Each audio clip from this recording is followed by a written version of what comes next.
In the world of PC gaming, there are two companies that have always been seen as the kings of the platform, the titans to rule over all others. The first titan is Valve, with their innovative IPs, their constant support of community-made content, and their revolutionary digital distribution platform, Steam. The other titan is Blizzard, who made their name by making modestly sized games with interesting stories and deep lore that can easily suck you into their worlds. Games like StarCraft, DIABWO, Overwatch, and of course, the infamous World of Warcraft. And yet, in recent years, these titans haven't been nearly as radiant as they once were. Valve hasn't made an interesting game in years, and Steam has had a borderline monopoly on PC game distribution. What started out as a cool and convenient service has turned into a detriment for developers both big and small. That being said, nothing, and I do mean nothing, that Valve has done can stack up to any of Blizzard's behavior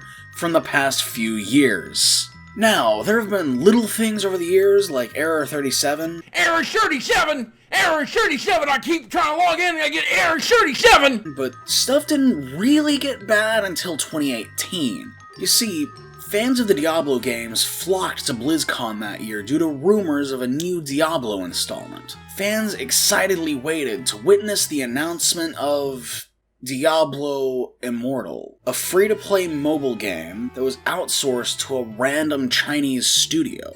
Fans were furious, and the way Blizzard representatives responded to this fury definitely didn't help the matter. Do you guys want half? Oh, yeah. Granted, Blizzard eventually regained the fans' goodwill with World of Warcraft Classic, a re-release of the classic WoW servers, which is something fans had been clamoring over for years. Now, this goodwill didn't last long at all, because only a week later they banned a pro Hearthstone player for speaking out against the Chinese government. Skip forward once more to January of this year, when Blizzard released Warcraft 3 Reforged, which was advertised as a full remake of Warcraft 3. What we got instead, though, was probably the most egregious and disgusting practice of pure malice towards consumers I have ever witnessed in the history of gaming. The cutscenes were advertised to be completely reworked with cinematic angles and animations, but instead stayed practically unchanged from the original.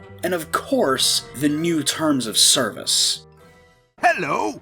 I like money! Simply put, the new terms of service states that any and all custom content are owned by Blizzard. This means that if you want to make a mod for the game, Blizzard can do whatever they want to it, including repackaging it as an all-new title. Imagine for a second if id Software owned the Team Fortress property and we never got the pop culture classic that is TF2. Or if Blizzard owned Dota and they made Dota 2 instead, making them that sweet, sweet MOBA cash instead of Valve. Oh yeah, that's what this is really about. Now, I know what you must be thinking. Pyro, I think you're overreacting. This is just a remake. Can't you just ignore this and play the original instead? With every remake or remaster, no matter how good or bad, you can still go back and play the original. Except for Warcraft 3! The way they implemented Warcraft 3 Reforged is they basically just patched over Warcraft 3 Classic, meaning that the clients for the original Warcraft 3 no longer exist.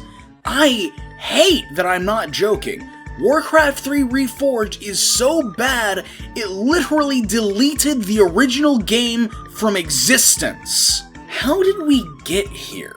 How did we go from a company making some of the most iconic franchises in gaming culture to Warcraft 3 Reforged? Well, it's pretty simple, actually. The Blizzard we know today isn't the Blizzard of yesterday. In 2013, 63% of Blizzard's shares were purchased by everyone's favorite evil conglomerate, Activision. Since then, Blizzard has been bleeding veterans of the company and replaced with new blood. Activision's blood. This has continued until today, where modern Blizzard is really just Robert the Ratman Kotick parading around in Blizzard's skin, Leatherface style. It really sucks to see how a company as influential as Blizzard has been practically destroyed by the greed of one of gaming's four horsemen of the apocalypse. Worst part is that they really couldn't do much about it since Activision got all those stocks by buying out Blizzard's last owner, Vivendi. I really don't want to end the video on such a solemn note, but I genuinely don't think Blizzard will recover at this point. This is just a little addendum, just to kind of lighten things up a little. StarCraft Ghost got leaked this week, and, I finished up the script before that happened, but holy crap, StarCraft Ghost got leaked this week. That's freaking awesome, guys. So that's my little happy note to go out on before I do the outro. Either way, what are your thoughts on Blizzard's current situation? Do you think they can recover somehow? Make sure to tell me in the comments below. Anyway, thanks for watching.